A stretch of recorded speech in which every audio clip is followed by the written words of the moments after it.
I couldn't decide which character to be.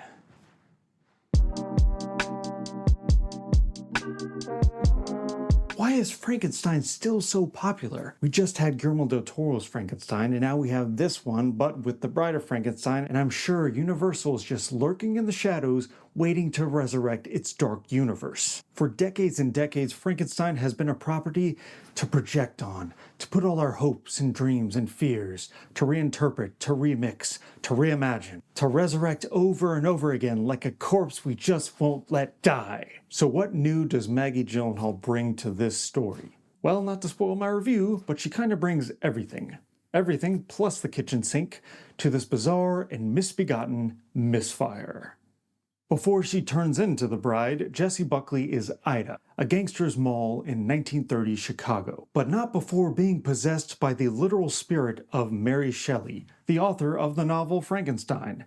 Yes, this really happens in the movie. Meanwhile, the mad scientist Dr. Euphronius, played by Annette Bening, is approached by Frank, or Frankenstein's monster, or Frankenstein, played by Christian Bale. He's lived a century and is desperately lonely for a mate. So what do you know? The corpse they dig up happens to be Ida's, and she's resurrected as the bride. Sparks soon fly between the bride and Frank, and before you know it, Frank has committed murder for the bride, and the pair are on the run. The bride soon becomes a symbol of feminist revolt, inspiring women across the country, while she and Frank fall deeper and deeper into love. But that love might be short-lived, as they're pursued not only by a pair of detectives played by Peter Sarsgaard and Penelope Cruz, but by the very mob that tried to kill her to begin with. Can these two monsters survive and love in a world designed to fear them? I was a fan of Maggie Gyllenhaal's directorial debut, The Lost Daughter. That too was adapted from a novel, and also an intimate portrait about a woman kinda slowly going mad. Here, Gyllenhaal takes that literally with her bride, who grows increasingly unhinged as she's freed from the shackles of the patriarchy. Indeed, Jessie Buckley plays Mary Shelley's ghost and her bride character. So she's literally playing her character like she's possessed, jumping back and forth between the Chicago-era woman and the British Victorian Mary Shelley, which means the performance is like Andy Serkis's Gollum on acid. One minute she's from Chicago, and then the next she's loquacious and erudite, and it is a lot. She asks so much of Jessie Buckley here, and I guess this continues the trend of most Best Actress winners having a terrific movie that they win an Oscar for bump up against a critically panned debacle. Jessie, you're a terrific actress, but it's time for your debacle. Okay, debacle might be too harsh a word, because while there are gigantic swings and they don't hit, this is one of those overly ambitious movies that I admire a little bit. Because who would have thought in the year of our Lord 2026, Warner Brothers would have greenlit an adaptation of a Victorian-era novel that's now set in 1930s Chicago, that's gritty, violent, and a feminist reinterpretation of a classic character, that also features musical interludes. Yes, this movie is kind of a musical, because Frankenstein, as embodied by Christian Bale, who roars and pouts, is actually a big softie. He loves the movies, especially watching his favorite movie star on screen, Ronnie Reed, played by Jake Gyllenhaal. Hey, what do you know? That's Maggie's brother. He dreams of being up on the silver screen dancing with his bride.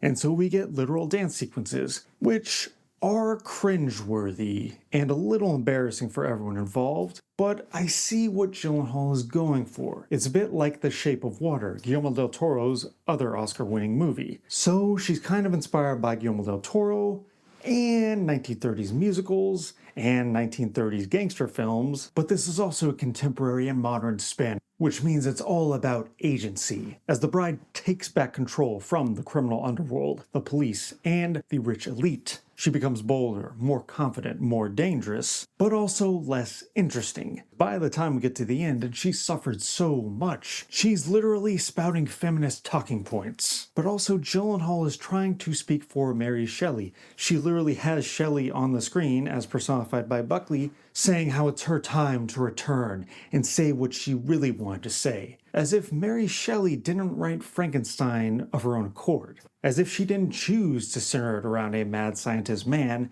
and his male creation. As if Frankenstein hasn't been received as a literary classic for generations. As if none of the Frankenstein adaptations have ever really been worthy of Shelley. Well, I just find that whole central premise in Gyllenhaal's approach to this material really kind of arrogant, speaking for this author, saying she knows what's best for her and how she's gonna put her voice out there the way it was meant to be told. So The Bride, exclamation point, becomes a big jumble of huge ideas that ultimately amounts to kind of a headache. Because when you have Buckley going full swing into this schizophrenic performance, and you have Bale shrieking and crying as this sensitive monster, and you have a bunch of styles and messages hitting you in the face for over 2 hours, well, it becomes a giant cacophony that just doesn't work.